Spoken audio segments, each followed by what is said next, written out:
Guys, so ngayon mag-withdraw tayo ulit. This is my second withdrawal. And now, type lang the amount. Every withdrawal po ay nagle-less po ng 20%. And then, after nun is click submit. Ayan. So, makikita nyo po dyan sa withdraw, andyan po yung record. Yan, andyan po yung mga record ng na-withdraw natin. At ngayon po, paying pa rin siya. Ibig sabihin, hintayin lang naman natin na mapunta siya sa GCash. Ngayon, let's open my GCash app. Yan, nandun na. Okay, nandyan na ang 375. So, yan.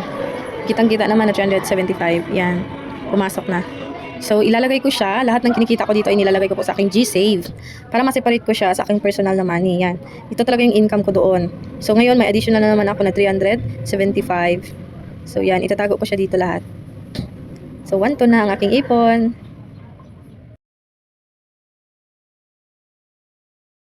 So, napuntahan po natin ang isa ko pang account para makapag-withdraw din. Okay, withdraw tayo dito ng 440 pesos.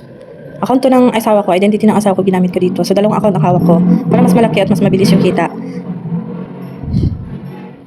So, 440, then click submit.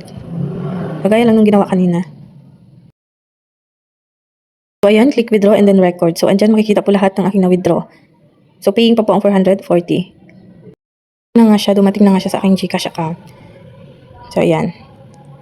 Ito po ang receipt. So, ngayon, transfer ko po siya sa account ko mismo. Kasi GCash account to ng asawa ko eh. Ito kasing nakalink doon sa account niya. So, ngayon, isasend ko ngayon sa aking account sa GCash para doon ko siya ipondo. Doon sa pondo ko kanina na 1-2.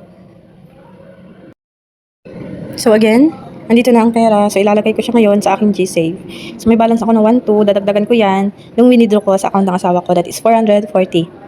So, in total, meron na akong 1,700. So, yan yung balance ko ngayon sa aking GSave at yan yung kinita ko dito.